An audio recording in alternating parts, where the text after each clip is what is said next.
Shalom semuanya, selamat pagi. Sebelum memulai renungan, marilah kita berdoa terlebih dahulu. Tuhan Yesus, kami saat ini berdoa dan memohon kasih karunia-Mu untuk hadir di tengah kami. Bila mana saat ini kami hendak memulai renungan pagi, kiranya Engkau senantiasa memberikan hikmat dalam yang mendengarkan maupun menyampaikan, sehingga hati kami hanya tertuju padamu, bahwa kami mengerti firman-Mu, dan biarlah hati kami terbuka menerima perintah-Mu. Terima kasih Tuhan Yesus, di dalam nama-Mu kami berdoa. Haleluya, amin. Pada renungan pagi hari ini, aku memberi judul Orang yang mencari Tuhan tidak kekurangan sesuatu pun yang baik. Tidak kekurangan sesuatu pun yang baik. Mari kita buka di Mazmur 34 ayat 11. Singa-singa muda merana kelaparan, tetapi orang-orang yang mencari Tuhan tidak kekurangan sesuatu pun yang baik. Mengapa sih banyak orang Kristen yang tenggelam dalam kekecewaan dan membanjiri hadirat Tuhan dengan 1000 pertanyaan atas situasi buruk yang sedang mereka alami? Kira-kira kenapa ya? Ya, karena mereka gagal untuk mempercayai kebaikan hatinya, mempercayai kebaikan Tuhan Yesus. Firman Tuhan berkata bahwa kita tidak akan pernah kekurangan sesuatu pun yang baik darinya, apapun situasi kehidupan yang kita alami. Tuhan juga mengatakan bahwa Tuhan sendiri memiliki rencana yang indah. Namun, bagaimanakah kita dapat mewujudkan hal ini di tengah kehancuran hati kita? Gimana ya? Ya, nggak ada jalan lain selain mempertajam hati iman kita untuk mempercayai hatinya. Tidak kekurangan sesuatu pun berarti ada jaminan hidup, karena Tuhan selalu memenuhi segala kebutuhan hidup kita, baik kebutuhan harian seperti oksigen, istirahat, nutrisi, dan lain-lain.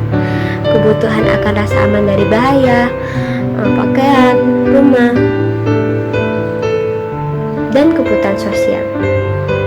Kita percaya bahwa Allah pasti menyediakan kebutuhan tersebut. Namun banyak orang yang menginginkannya lebih daripada kebutuhannya. Kita tidak boleh menjadi tamak dan melakukan apa saja untuk mendapatkan sesuatu yang lebih. Beberapa hari lalu terungkap kecurangan. Ini kisah yang aku ambil dari internet ya. Beberapa hari lalu terungkap kecurangan yang dilakukan oleh 350 guru yang memalsukan dokumen guna mendapatkan kredit sebesar 80 juta per orang. 80 juta per orang. Wow.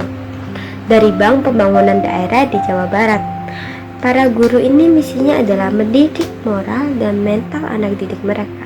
Tetapi ternyata mereka memberi contoh malah sebaliknya, dan mereka terdorong oleh ketamakan yang dibenci oleh Tuhan.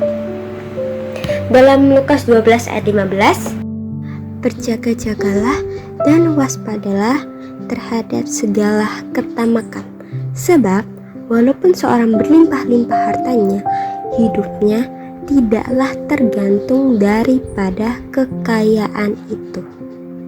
Tuhan senantiasa mengasihi kita dan pasti mau menyediakan kebutuhan kita, dan Dia tahu apa yang kita perlukan, apa yang kita butuhkan, apa yang kita inginkan. Dia tahu segalanya. Dan ada beberapa penyebab mengapa banyak orang yang mengalami kekurangan, bahkan hidup di bawah garis kemiskinan. Yang pertama, karena dosa. Yeremia 5 ayat 25. Yang kedua, malas bekerja. Amsal 13 ayat 4. Hidup yang tidak berkenan kepada Tuhan dengan melakukan berbagai dosa seperti guru-guru di atas tadi yang mengambil 80 juta per orang. Wah. Mencuri, berzina, korupsi, dan lain-lain. Mazmur 34 ayat 11. Lalai berdoa, tidak percaya kepada firman Allah, sehingga merasa tidak perlu bergantung kepadanya untuk menyediakan kebutuhan. Yakobus 4 ayat 2. Dan Tuhan Yesus sendiri juga sudah mengajarkan kepada kita dalam Matius 6 ayat 9 sampai 13. Bapa kami yang di surga, dikuduskanlah namamu, datanglah kerajaanmu, jadilah kehendakmu di bumi seperti di surga. Berikanlah kami pada hari ini makanan kami secukupnya. Dengan demikian, yang kita perlukan hanyalah kekuatan untuk menjalani dan memfokuskan iman kita kepada kebaikan hatinya, kebaikan Tuhan Yesus.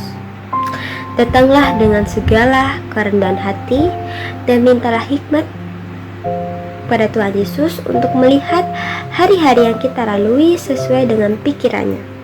Mintalah kebijakan hati untuk mengerti dan keterbukaan pikiran untuk mengenali cara kerjanya di dalam kehidupan kita, serta kesabaran untuk menantikan segala rancangan kebaikan hatinya tergenapi di dalam kehidupan kita.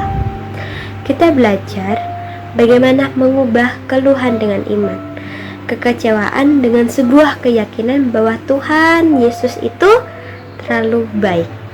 Tuhan Yesus, terima kasih kami telah menyelesaikan renungan pagi kami. Berkati kami yang telah mendengarkan agar kami lebih sungguh-sungguh lagi untuk mengenal hati-Mu. Dan juga Tuhan berkati sebentar kami akan melanjutkan kegiatan pembelajaran maupun yang online dan offline. Berkati kami semua agar dari kami nama-Mu yang dipermuliakan. Hanya dalam nama Tuhan Yesus kami telah berdoa. Haleluya, amin.